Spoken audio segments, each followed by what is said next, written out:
ធ្វើដំណើរទៅមើលជាមួយនឹងការដាក់ត្រីបាទគឺយើងដាក់សាយនៅកន្លែងទឹកហូរអញ្ចឹងណាបងប្អូនទាំងអស់គ្នា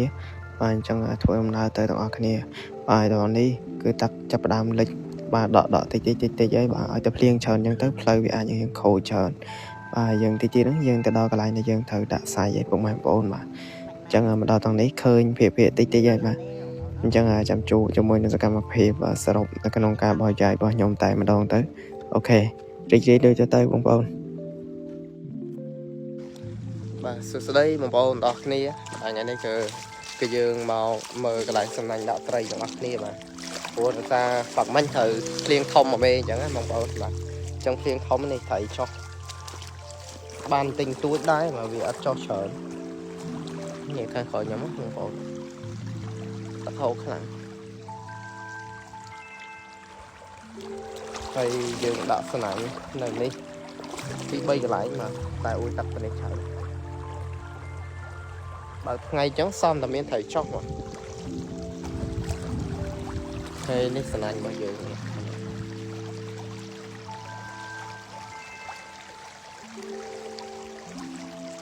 ឥឡូវយើងទៅមើលទាំងអស់គ្នាបាទអញ្ចឹងគឺយើងឥឡូវនេះគឺយើងមកដល់នៅកន្លែងដែលយើងដាក់ហើយបាទអញ្ចឹងអានេះកន្លែងទី1មកកន្លែងទី1ហ្នឹងកន្លែងវះទឹកហូរធំបងប្អូនទាំងអស់គ្នាបាទអញ្ចឹងកន្លែងវះទឹកហូរធំនេះគឺវាហូរល្អហើយបាទសម្រាប់ទឹកប៉ុន្តែម៉ូតូគេជិះទៅវិញទៅមកបាទអញ្ចឹងហើយវាបាក់ដីបាក់អីហុងគ្រាប់គ្រូហ្នឹងគឺទៅបាទចូលក្នុងសំណាញ់ទាំងអស់ហើយសំណាញ់របស់យើងហ្នឹងសំណាញ់ចាស់ហើយលឿនលហើយទៀតណាអញ្ចឹងបាទព្រោះការដាក់សាមុនហ្នឹងពេលទឹកឡើងសាមុនពេលយើងដាក់ទៅហ្នឹងគឺមានបាទក្មេងៗគាត់មកហែកគាត់លុកយកត្រីយកអីអញ្ចឹងណាបាទក្នុងនេះបាទត្រីវាចូល2 3ដែរបាទត្រីច្បាជាមួយនឹងត្រីខំសែបាទហើយវាអត់សូវបានច្រើនទេបងប្អូនអរគ្នាព្រោះដោយសារតែគឺជិះម៉ូតូទៅវិញទៅមកបាទតិចទៀតពុកម៉ែបងប្អូនអរគ្នាបាទក៏លេចមើលទៅនៅជុំវិញនេះមើលទៅតំណងគួរតែមានត្រីបាទក៏ប៉ុន្តែអត់ទេពេលយើងទៅដល់អញ្ចឹងទៅគឺអត់មានបាទសោកស្ដាយបងប្អូនអរគ្នាបាទហើយដាក់ទៅគឺគេជិះម៉ូតូជិះអីទៅវិញទៅមកអញ្ចឹងទៅវាខប់គ្រូហ្នឹងវាចូលឡើងណែនវិញស្នាញ់របស់យើងបាទអញ្ចឹងគឺធ្វើឲ្យបាទលហើយស្នាញ់លហើយអីអស់ហើយបាទយើងទៅមើលមកកន្លែងទៀតហ្នឹងគឺវាងចូលតិចតួចដែរប៉ុន្តែថងនេះគឺខ្ញុំដើរមកហ្នឹងគឺឃើញត្រីធំវា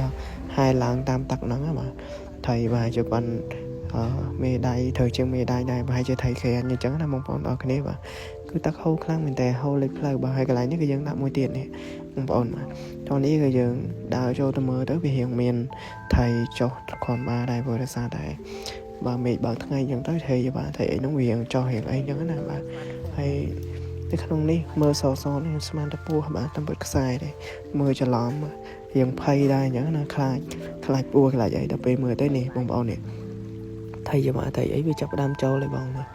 អញ្ចឹងគឺចាប់ផ្ដើមចូលហើយពេលខ្ញុំរៀបចាញ់ឥឡូវយើងមកស្ដាប់ចូលទឹកហូរទៅបាទទៅស្ដាប់ទៅព្រោះហើយបងប្អូនអរគ្នាហើយមើលទៅទេសភាពក៏ស្អាតដែរហើយតោះនេះខ្ញុំបាទចែដើរទីធៀបមើលទៅបាទដើរទៅចង់ថាងទៅមើលខាងមុខមានត្រីមានអីអត់អញ្ចឹងណាបើឃើញវានេះកន្លែងទឹកតំណឹងវាស្អាតតែកន្លែងទឹកហូរមិញខ្ញុំថតហើយខ្ញុំកាត់ឲ្យពុកម៉ែបងប្អូនអរគ្នាមើលហ្នឹង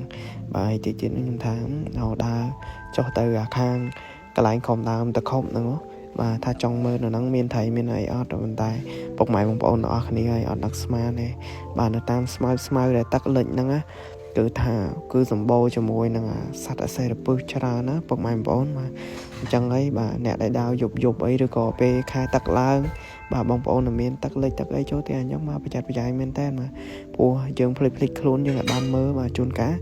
សត្វទាំងអស់ហ្នឹងវាតិចវាអីអញ្ចឹងនេះបាទពុកម៉ែបងប្អូនអរគ្នាហើយបាទគឺថាសត្វកូនមករំរះមកឈរណាឃើញហើយបាទនឹងភើសវល់ស៊ីវខ្លាំងមែនតើខ្ញុំឡើងឲ្យញើតជើងបាទហើយវាមកទឹកលិចអញ្ចឹងទៅវាឡើងមកកន្លែងគោកហ្នឹងបាទវាឆ្លក់ទឹកដែរអូយគូខ្លាចហើយបងប្អូនអើយបាទអញ្ចឹងប្រយ័ត្នប្រយែងទាំងអស់គ្នាទៅបាទខ្ញុំដើរខ្ញុំភ័យដែរខ្ញុំកលែងទៅចេះទាញទូរស័ព្ទមកថតមកឃើញអញ្ចឹងណាបាទយើងក៏ដើរបកទៅវិញទៅព្រោះព្រឺពេកបាទ